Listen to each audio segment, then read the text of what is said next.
Monday, July 14th, 2015, 2025. Welcome to the Rodney Kendall episode 5.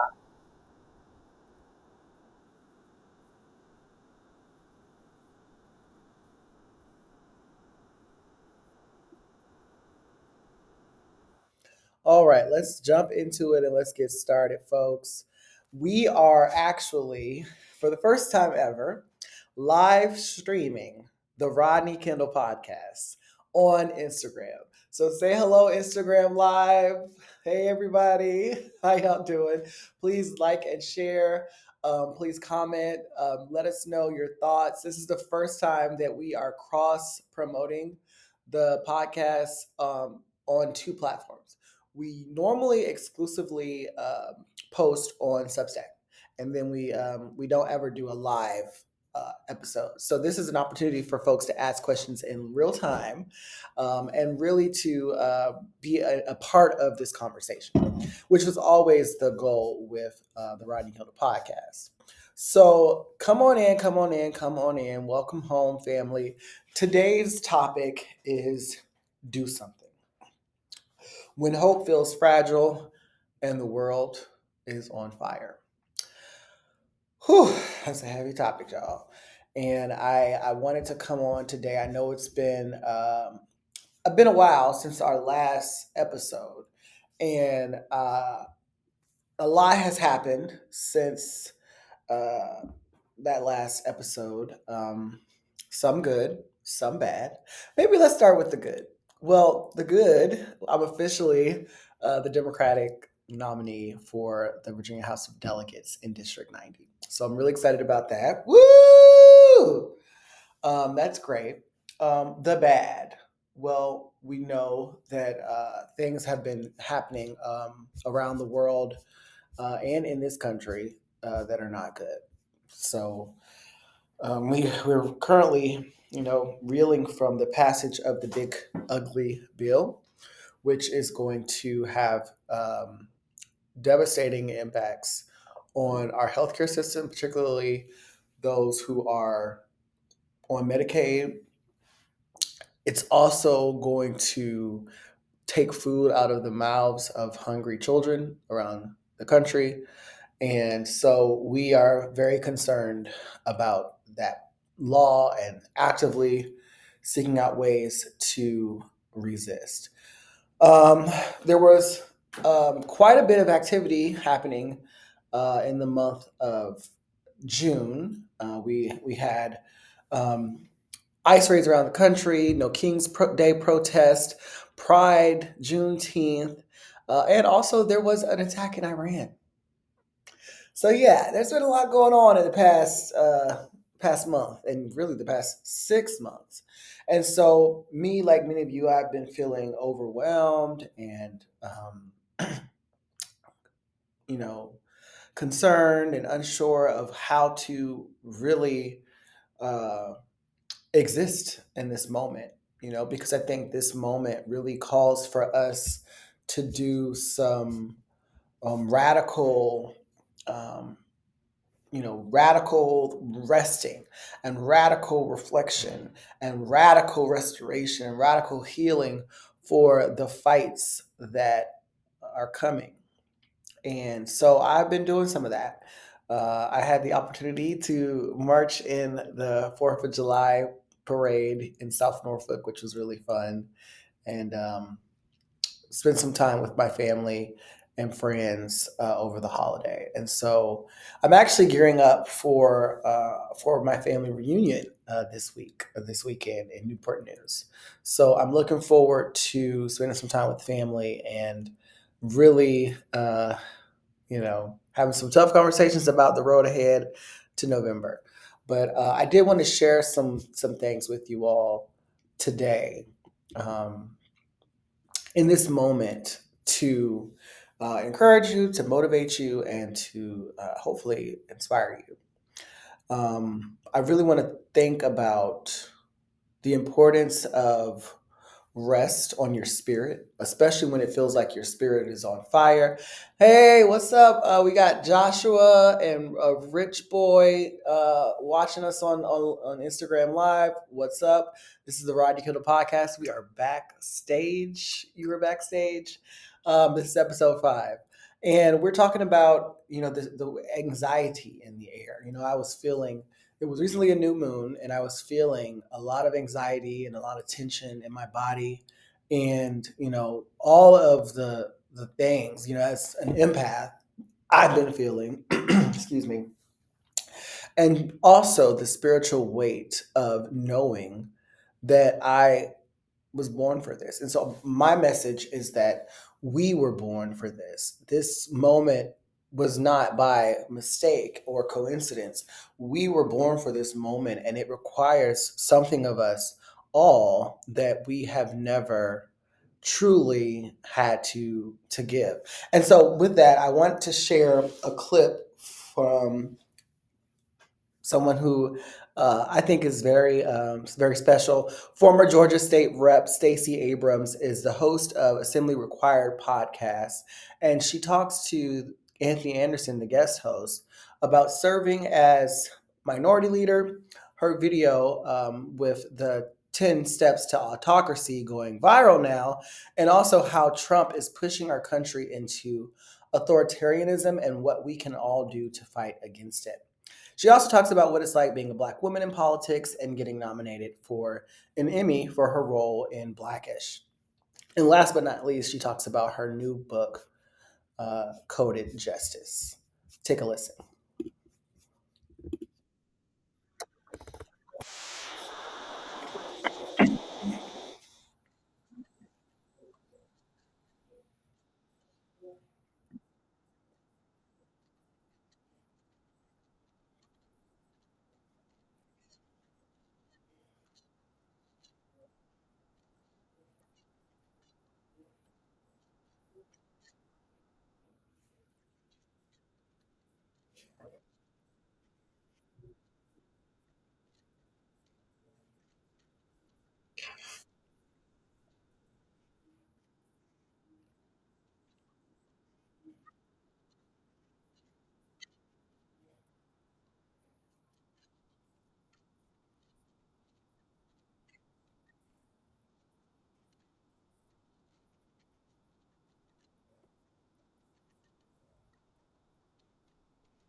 All right. Whew. Stacey Abrams don't play, y'all. Stacey Abrams does not play. So those were the 10 steps to autocracy that she shared that has been going viral all over the internet. It's been blowing up. Everybody's been talking about it. Even my daddy called me. We had to have a talk about it. And so um, I think it's important for us to reflect on that. I know it's a lot to take in and it's a lot to digest. So you may need to go back and listen to it again and take some notes, write it down. I know that I did.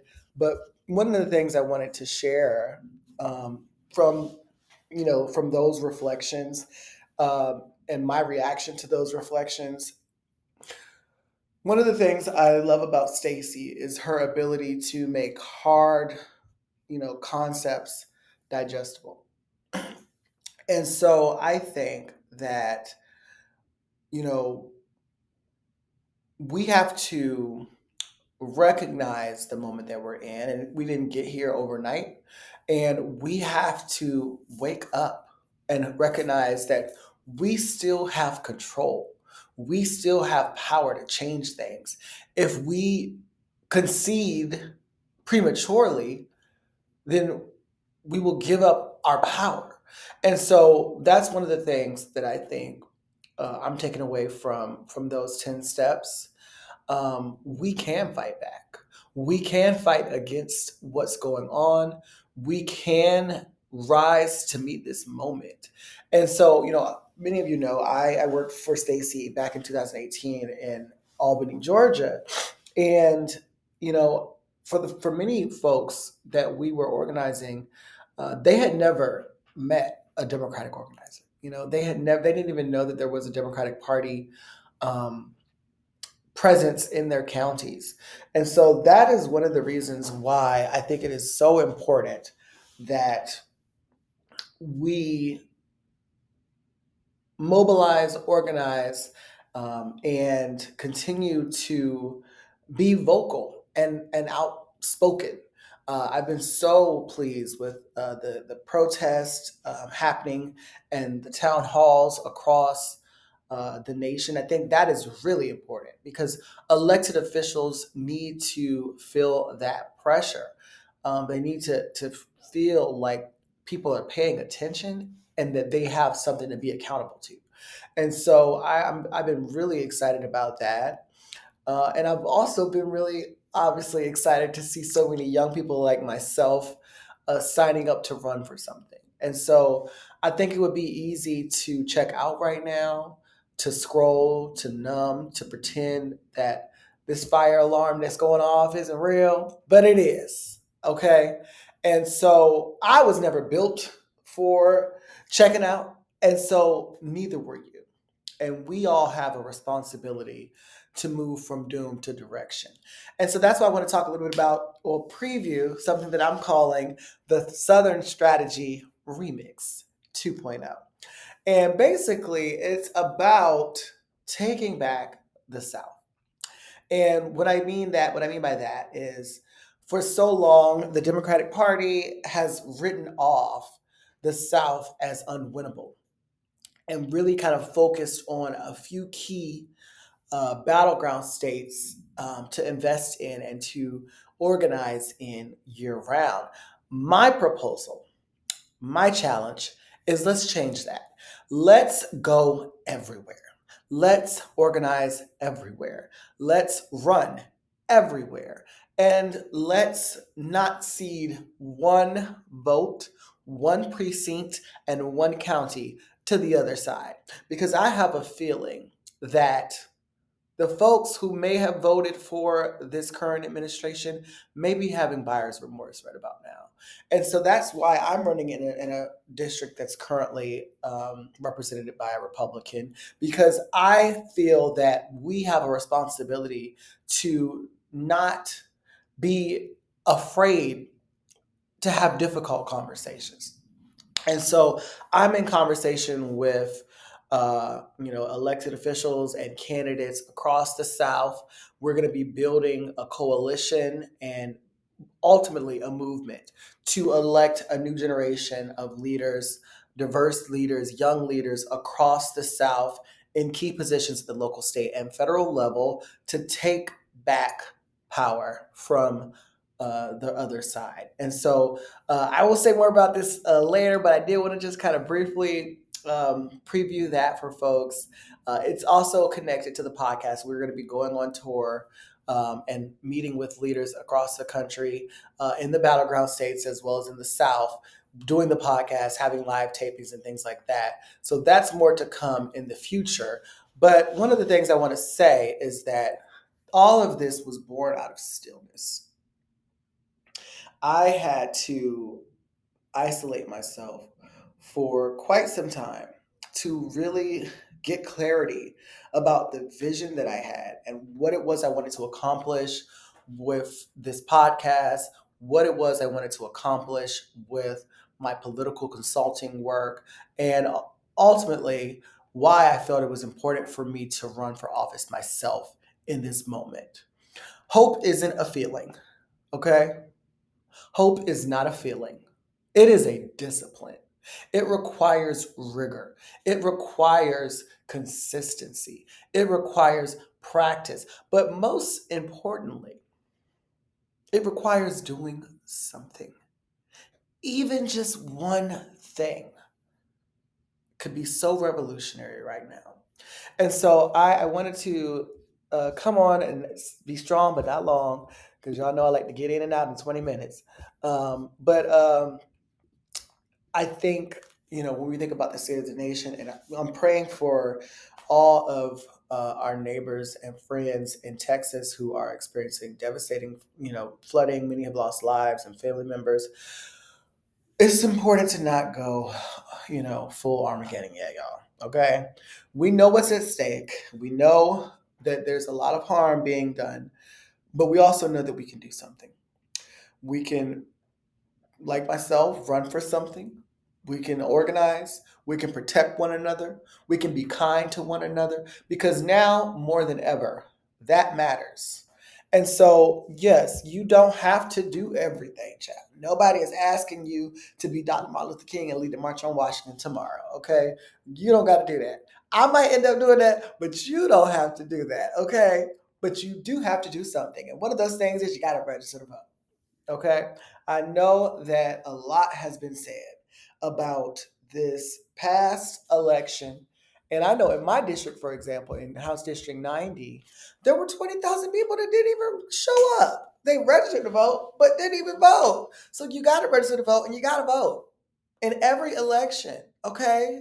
Virginia is one of those states where we have elections year round. So you have an opportunity to vote every year and you need to. Okay, you need to vote for school board. You need to vote for Commonwealth's attorney. You need to vote for sheriff. This year, you're gonna have to write them in, so don't forget that. And you need to vote up and down the ballot for president, all the way down to your state representatives and your local representatives. And so it's important to know who these people are, to check in and to tap in and to reach out to folks so that you know who they are. And more importantly, they know who you are. Okay.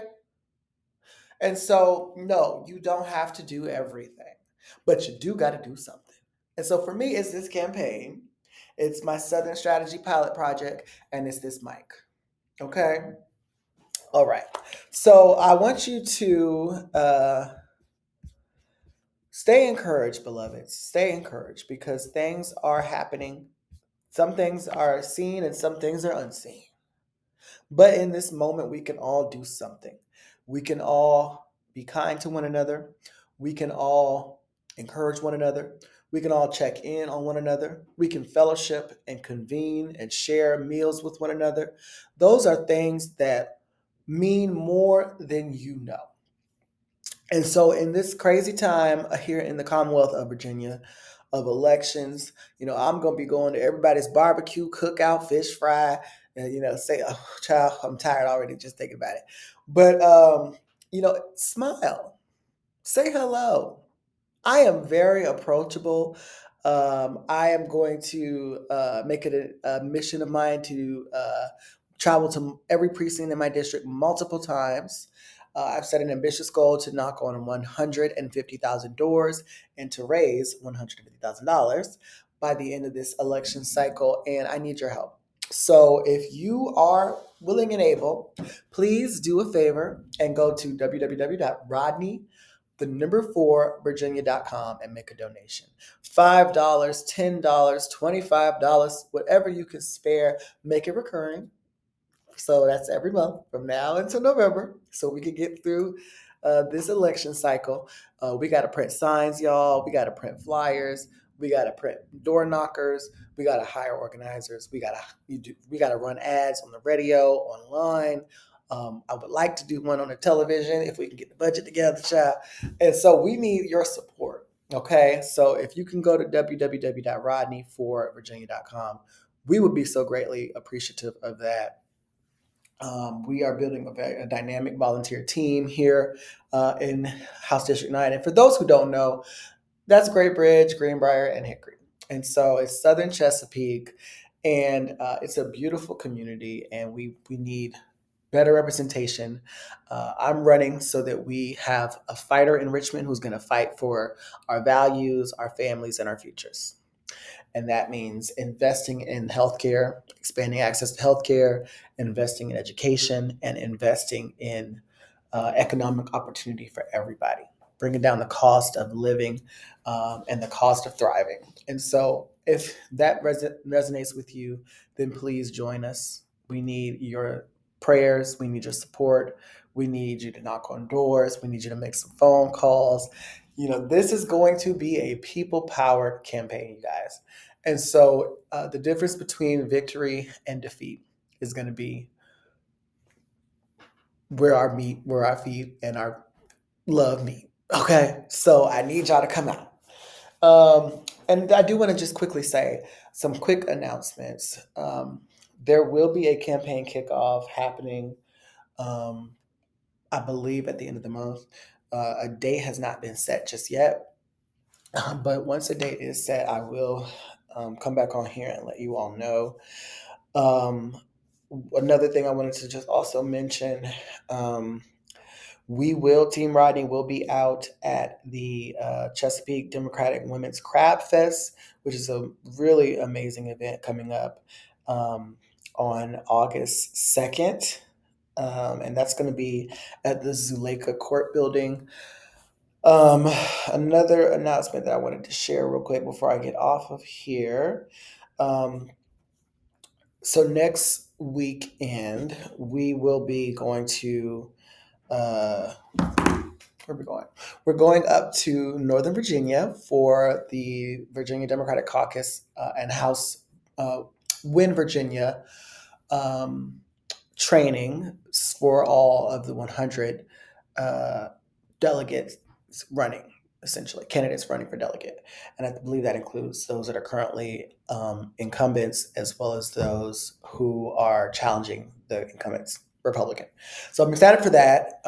We got some really great endorsements, Clean Virginia, Virginia Now, and we're expecting some more very soon. So I will be sure to share those with you when we get them. But they're rolling in, and we're so excited about all of the support that folks are providing. It's been a crazy whirlwind 13, 14 weeks since we kicked off the campaign. We've raised over almost $10,000. We're not quite there. So if you want to push us over the edge, please do. And if you want to support the podcast, please donate to our Give Better campaign as well. Yeah, it's been a journey. It's been a roller coaster journey, and there's been a lot of highs and a lot of lows. But we're moving forward, and we are making a splash. We've been featured on the Clay Kane Show, the Arrington Gavin Show, and in Outlive 757. And we're going to continue to do interviews and media, and continue to do everything that we can do to get the message out there. And so we ask that you continue to support us and spread the word, share with a friend. You can follow the campaign at Rodney for Delegate on all platforms, or Rodney for Virginia on all platforms. Please continue to subscribe and like and share to help boost the visibility of the Substack. Again, we are for the first time live streaming on both Substack. Well, we're live streaming. We're going live on Instagram. I'm gonna get this together, y'all. We're going live on Instagram, and we are also recording a podcast on Substack. And so this is the first time that we're doing cross promotion.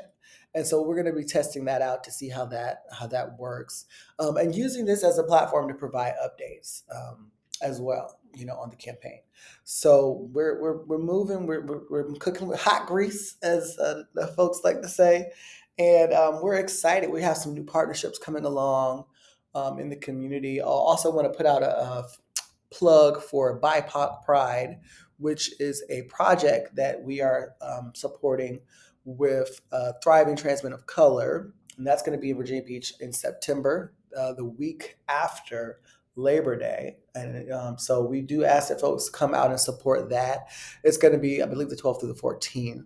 And we're continuing to do establish new partnerships. We're still working on finalizing our Bob. What in the world? Oh, child, that did not sound good. Excuse me. Anyway, so we're still working on finalizing our barbershop and our beauty salon tour, which we will be doing in conjunction with the podcast. So that's going to be exciting. And then lastly, our Chesapeake Pastors Coalition tour. So we have some exciting partnerships, community partnerships that we are currently formulating. We have some exciting plans for the fall to get folks out to vote, to get souls to the polls, and to get folks engaged. Hi, how y'all doing on Instagram Live? Um, and so please continue to stay engaged.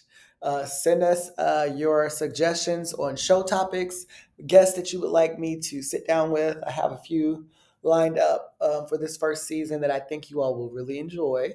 But I'm also always open to surprises, as you can see with this.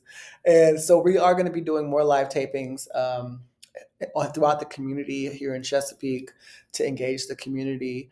We're going to be having live conversations and live events, town halls, the whole nine, debate parties. And so please stay tuned. Please have patience for us. Please pray for us as we get up off the ground. And like I said, like, share, and donate.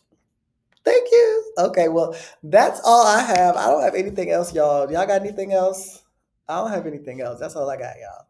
And so, thank you again for tuning in to this episode 5 of the Rodney Kendall podcast. Again, the Rodney Kendall podcast is a project of RNN Strategies. We are here to uplift, to elevate, and to inspire. If you would like to be a guest on the podcast or would like to submit questions or content ideas, please email rnstrategies@gmail.com. Again, that's rnstrategies@gmail.com. This has been the Rodney Kendall Podcast. Peace, love, and purpose, family. Thank you for listening. Catch y'all next time.